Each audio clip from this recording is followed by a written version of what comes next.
শহরের ব্যস্ততা থেকে একটু দূরে, যেখানে গঙ্গার পাড়ে মিশে যায় শান্তি আর আধ্যাত্মিকতার আবহ, সেখানেই আমাদের এবারের গন্তব্য মায়াপুর। 1 রাত 2 দিনের ছোট্ট একটা সফর। আর সেই সফরের অন্যতম আকর্ষণ বিশ্বজুড়ে পরিচিত ইস্কন মন্দির। থাকার জন্য পেয়েছিলাম একটা ছোট্ট বাজেট গেস্ট হাউস, দেখে নিয়েছি সন্ধ্যার আরতি আর গ্রহণ করেছি ভোগ প্রসাদ। সব মিলিয়ে কেমন ছিল আমাদের এই ছোট্ট মায়াপুর সফর? চলুন ঘুরে আসি আমাদের সঙ্গে মায়াপুর। Good morning everyone. আবার আজকে একটি নতুন উইকেন্ডে বেরিয়ে পড়েছি নতুন একটি ডেস্টিনেশনের উদ্দেশ্যে। তো আজকে আমরা কোথায় যাচ্ছি? মায়াপুর।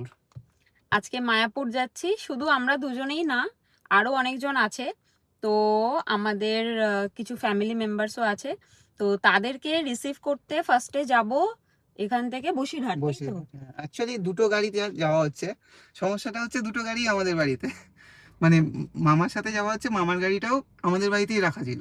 তো এবার মামাদের নিতে ওই গাড়ি নিয়ে যেতেই হচ্ছে, তো আমরাও যাচ্ছি, তাই আর কোনো ইয়ে নেই আর কি। এখন আমরা নিউ টাউনেই আছি। তো এখন বাজে ঘড়িতে 10:42 আর পেট্রোল পাম্পের সামনে আছি, তেল ভরাতে হবে, তারপর আমরা বেরিয়ে পড়ব। আকাশটা তো আজকে দারুণ, পুরো শরতের আকাশ, দারুণ লাগছে। আমরা এখন খড়িবাড়ির সামনে চলে এসেছি, আর রাস্তা তো এখানে একটু খারাপ। কলকাতা থেকে মায়াপুরের ডিস্টেন্স প্রায় 135 কিলোমিটার, আর গাড়িতে করে সময় লেগে যায় 3.5 ঘন্টা মতন। এছাড়াও হাওড়া বা শিয়ালদা স্টেশন থেকে সকালবেলার অনেক ট্রেন রয়েছে মায়াপুর আসার জন্য। সমস্ত ট্রেনের ডিটেলস আমি ডেসক্রিপশন বক্সে মেনশন করে দেব। কলকাতা থেকে গাড়িতে করে মায়াপুর যাওয়ার পথে চোখে পড়ে সারি সারি ধানক্ষেত, গাছ আর প্রাকৃতিক অপূর্ব সৌন্দর্য, যা অতুলনীয়।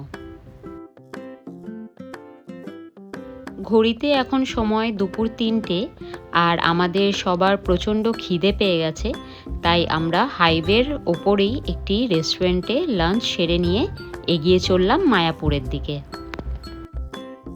আমরা যেহেতু কলকাতা থেকে ডিরেক্ট মায়াপুরে যাচ্ছি না, আজকে আমরা কলকাতা থেকে প্রথমে গেছিলাম বসিরহাট, তারপর বসিরহাট থেকে আমরা যাচ্ছি মায়াপুর। তো তাই জন্যেই আমাদের সময়টা অনেকটা বেশি লাগছে আজকে। আর সত্যি বলতে মায়াপুরের এই প্ল্যানটা কিন্তু একদম সাডেন একটা প্ল্যান হয়েছে। তো তাই জন্যেই আমাদের মায়াপুরে কোনো হোটেল বা কোনো রকম রুম আমরা দেখিনি। তো আজকে গিয়ে আমাদেরকে হোটেল খুঁজতে হবে, তো সেটারও অনেকটা টাইম লেগে যাবে। তো দেখা যাক কি হয়। ঘড়িতে এখন সময় 5:57, এখনও 14 মিনিট লাগবে আমাদের মায়াপুর পৌঁছাতে। চলে এসেছি মন্দিরের একদম সামনে, আর আপনারা দেখতেই পাচ্ছেন একদম সন্ধে হয়ে এসেছে, কারণ আমরা অনেকগুলো হোটেল সার্চ করেছি কিন্তু একটাতেও রুম নেই। শ্রী শ্রী নন্দকিশোর ভক্ত নিবাস, এই হোটেলটা আমরা ফাইনালি খুঁজে পেলাম, যেখানে আমরা রুম পেয়ে গেছি 9 জনের জন্য। তো আমরা টোটাল 3টে রুম নিয়েছি। 2টো রুমে 4 জন 3 জন করে থাকছে, আর একটা রুমে 2 জন। তো সব রুমগুলো আমি দেখিয়ে দিচ্ছি। এটা হচ্ছে আমার থাকার রুম, দেখে নিন। রুমটার মধ্যে চেয়ার, একটা সোফা রয়েছে, আর একটা টেবিল রয়েছে জিনিসপত্র রাখার জন্য। আর ওয়াশরুমটাও বেশ বড়, পরিষ্কার পরিচ্ছন্ন ওয়াশরুম। সমস্ত কিছুই এই রুমের মধ্যে রয়েছে। এই রুমগুলোর প্রাইস ডিটেলস আমি স্ক্রিনে মেনশন করে দিচ্ছি, আর কন্ট্যাক্ট নাম্বারও দিয়ে দিচ্ছি। মন্দিরের 500 মিটারের মধ্যে এই গেস্ট হাউসটি ভীষণ বাজেট ফ্রেন্ডলি। 550 টাকা থেকে non AC room start. AC room কিন্তু 1800 টাকা এনারা চাইছিলেন, কিন্তু আমরা বার্গেনিং করার পর 1200 টাকায় আমাদের 3টে রুম এনারা প্রোভাইড করেছেন। 3টে রুমই ছিল এসি রুম।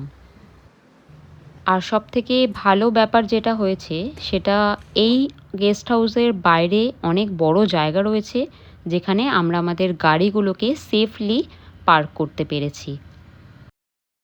ফাইনালি আমরা মন্দিরের ভেতর প্রবেশ করলাম। এখন ঘড়িতে সময় রাত 8টা, আর এখনও দেখছিলাম রাতের ভোগ প্রসাদের জন্য টিকিট এখানে দেওয়া হচ্ছিল। তাই আমরা কুপন কেটে নিয়ে এখন সায়না আরতি দেখার জন্য চলে যাব মন্দিরের একদম সামনে। এগিয়ে চলেছি সায়না আরতি দেখতে, তো চলুন আপনাদেরকেও দেখিয়ে দিই।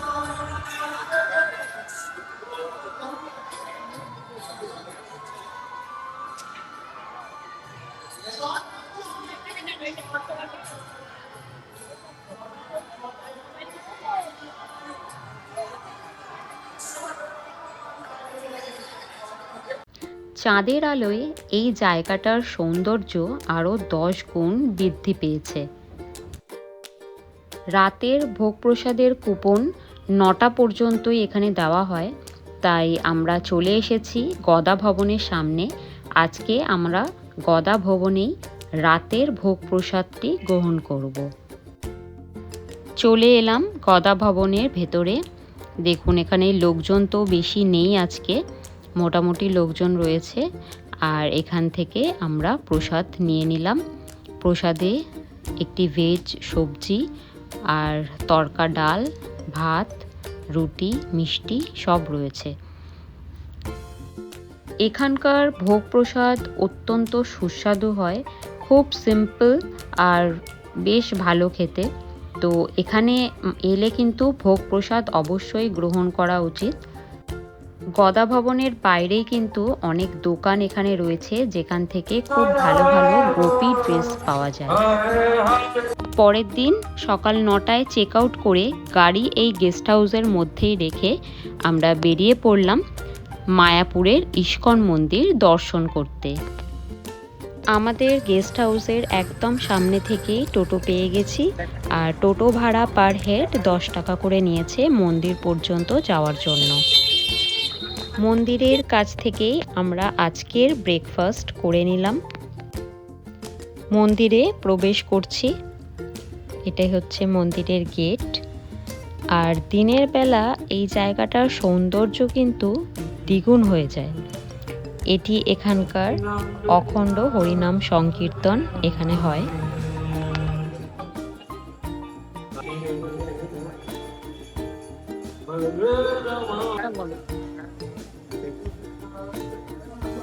চলুন দেখে নিই শ্রীল প্রভুপাদের পুষ্প সমাধি মন্দির।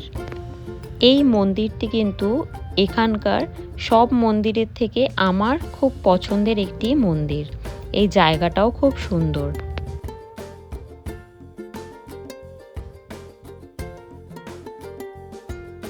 মন্দিরে প্রবেশ করার আগে জুতো, ব্যাগ এবং সমস্ত কিছু গ্যাজেটস এখানে জমা দিয়ে তারপর মন্দিরে প্রবেশ করতে দেওয়া হয়।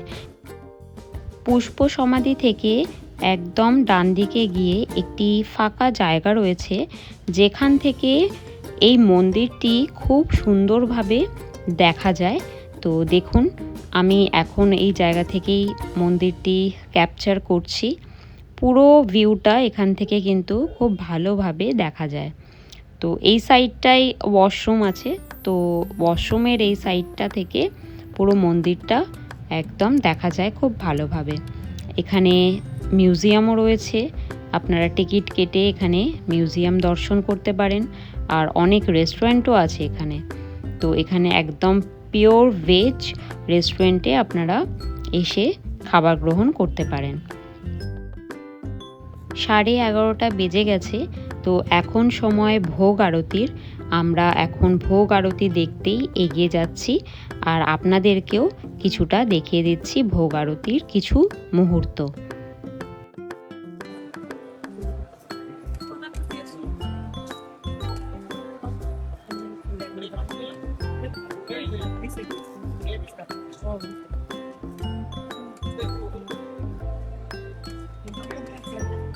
ভোগ আরতির পর এখন এখানে ভোগ প্রসাদ বিতরণ করা হচ্ছে। সবথেকে বড় যেই মন্দিরটি এখনও তৈরি করা হয়নি, সেখানকার টিকিট মূল্য পার হেড 50 টাকা দিয়ে আমরা ভেতরে চলে যাব মন্দিরটাকে দেখার জন্য। এখানে প্রবেশ করার জন্য এখান থেকে কিন্তু গাইড প্রোভাইড করা হয়। তো গাইড সবাইকে নিয়ে ওপরে নিয়ে যান এবং আবার নিচে পাঠিয়ে দেন। তো এইভাবেই আমরা ওপরে যাচ্ছিলাম এবং গাইড সমস্ত তথ্য আমাদেরকে প্রোভাইড করছিলেন।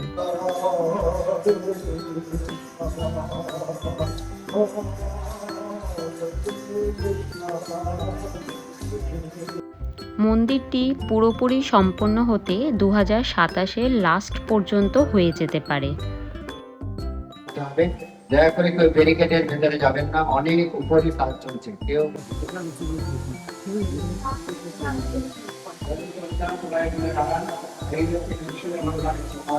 ফ্লোরে এক্সিবিশন তৈরি হবে, আর সেকেন্ড ফ্লোরে রাউন্ডে যত পিলার দেখছেন প্রত্যেকটি পিলারের উপরে মুখ্য মুখ্য দেবদেবী দাঁড়িয়ে থাকবেন।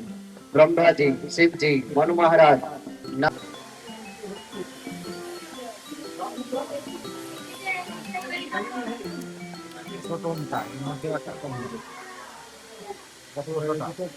হরে হরে হরে রাম হরে রাম রাম রাম। রাস্তা আস্তে আস্তে নেমে চলো।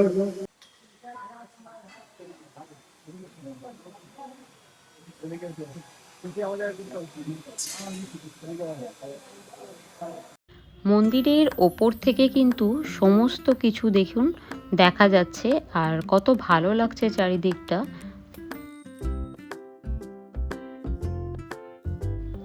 মন্দিরের ভেতর থেকেই আমরা একটি টোটো বুক করে নিলাম, আর এখন আমরা যাচ্ছি গোশালার দিকে। আমি এর আগে যতবারই মায়াপুরে এসেছি আমার এই জায়গাটা ঘোরা হয়নি, তো এই প্রথম আমি এই গোশালাতে এলাম।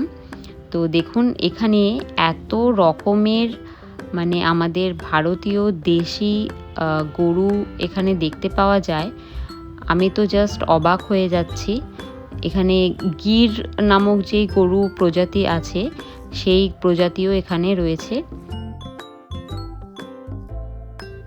গোশালার মধ্যেই একটি দোকান রয়েছে, এখানে আপনারা খাঁটি দুধের ঘি, মাখন, এছাড়াও ক্ষীর, দই আর তার সাথে লস্যি সমস্ত কিছু এখানে বিক্রি করা হচ্ছিল। আমাদের মায়াপুরের ট্রিপ এখানেই কমপ্লিট হলো।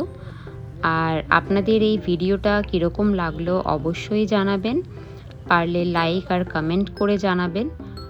আর আপনাদের সাথে দেখা হচ্ছে নেক্সট ভিডিওতে। সবাই ভালো থাকবেন। By everyone.